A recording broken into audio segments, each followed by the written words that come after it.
Students, आज का topic है स्पीशीज एंड स्पीसिएशन। सबसे पहले स्पीशीज की डिफाइन करते हैं।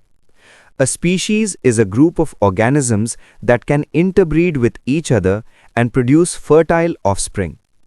सोचो, एक जंगल में कुछ एनिमल्स रहते हैं। वो आपस में मेटिंग करते हैं और उनसे बच्चे पैदा होते हैं। लेकिन सिर्फ बच्चे पैदा होना ही काफ़ी नहीं, वो बच्चे भी आगे चलकर रिप्रोड्यूस कर सकें, यानी फर्टाइल हों। तो ऐसे ऑर्गेनिजम्स को हम कहते हैं स्पीशीज। अब एक इंटरेस्टिंग बात, अगर दो एनिमल्स देखने में सिमिलर भी हों, लेकिन अगर वो आपस में ब्रीड नहीं कर सकते या उनके बच्चे फर्टाइल नहीं होते, तो वो डिफरेंट स्पीशीज हैं। Quick example, horse plus donkey is equal to mule. लेकिन म्यूल फर्टाइल नहीं होता। इसका मतलब हॉर्स और डोंकी सेम स्पीशीज नहीं है। की लाइन याद रखने के लिए, same species is equal to interbreed plus fertile offspring. अब हम बात करेंगे स्पीसिएशन की। सोचो, एक ही किस्म के जानवर वक्त के साथ इतने चेंज हो जाएं कि वो आपस में पहचान ही ना सकें। यही होता है स्पीसिएशन।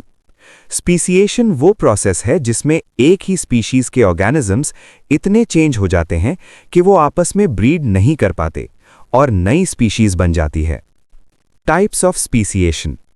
एलोपैट्रिक स्पीसिएशन, जब ऑर्गेनिजम्स किसी फिजिकल बैरियर जैसे पहाड़, दरिया की वजह से अलग हो जाएं, तो इसे कहते हैं एलोपैट्रिक स्पीसिएशन। एक जंगल में बर्ड्स रहते थे।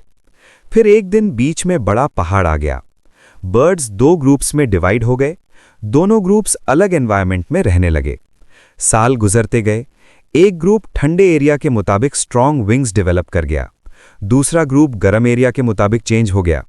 जब वो दोबारा मिले, वो आपस में ब्रीड ही नहीं कर पाए। नई स्पीशीज बन चुकी थी। सिम्पैट्रिक स्पीसिएशन, जब ऑर्गेनिजम्स सेम जगह पर रहते हुए भी डिफरेंट हो जाएं, तो इसे कहते हैं सिम्पैट्रिक स्पीसिएशन। सब बर्ड्स एक ही जंगल में थे, लेकिन कुछ ने कहा हम सिर्फ लाल फ्रूट्स खाएंगे, दूसरों ने कहा हम सिर्फ पीले फ्रूट्स। धीरे धीरे उनकी डाइट चेंज हुई, उनका मीटिंग टाइम भी डिफरेंट हो गया। एक ही जगह पर रहते हुए भी दो अलग स्पीशीज बन गईं। पैरापैट्रिक स्पीसिएशन, जब पॉपुलेशन पास पास एरियाज में हो लेकिन एनवायरनमेंट डिफरेंट हो, तो कहते हैं पैरापैट्रिक स्पीसिएशन। जंगल का एक हिस्सा पल्यूटेड हो गया। कुछ बर्ड्स पल्यूटेड एरिया में रह गए, कुछ क्लीन एरिया में। टाइम के साथ पल्यूटेड बर्ड्स रेजिस्टेंट हो गए, क्लीन वाले नॉर्मल रहे। धीरे धीरे दोनों ग्रुप्स इतने डिफरेंट हो गए कि नई स्पीशीज बन गई। पेरीपैट्रिक स्पीसिएशन, जब एक छोटा ग्रुप अलग हो जाए और फास्ट इवॉल्व करे, तो कहते हैं पेरीपैट्रिक स्पीसिएशन।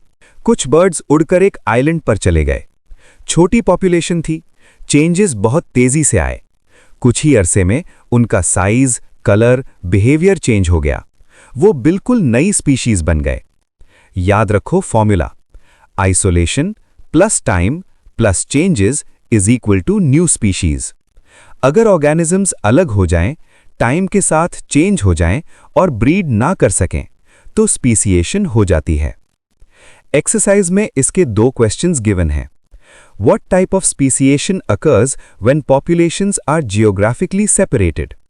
इसे कहते हैं allopatric speciation. Next question है, What is the role of genetic drift in the process of speciation?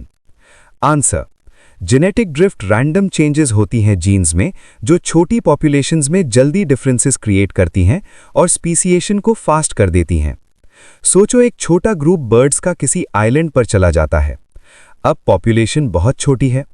यहां एक इंटरेस्टिंग चीज होती है, जेनेटिक ड्रिफ्ट। मतलब जीन्स रैंडमली चेंज होने लगते हैं। कुछ ट्रेट्स बिना किसी रीजन के ज्यादा हो जाते हैं, कुछ ट्रेट्स गायब हो जाते हैं।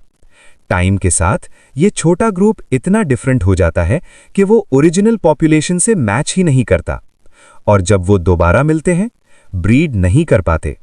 That's how genetic drift speciation को फास्ट करता है, स्पेशली छोटी पॉपुलेशंस में। Quick revision line, geographic separation is equal to allopatric speciation, random gene changes is equal to genetic drift that is fast speciation.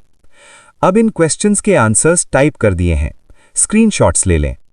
Question number 1। Question number 2।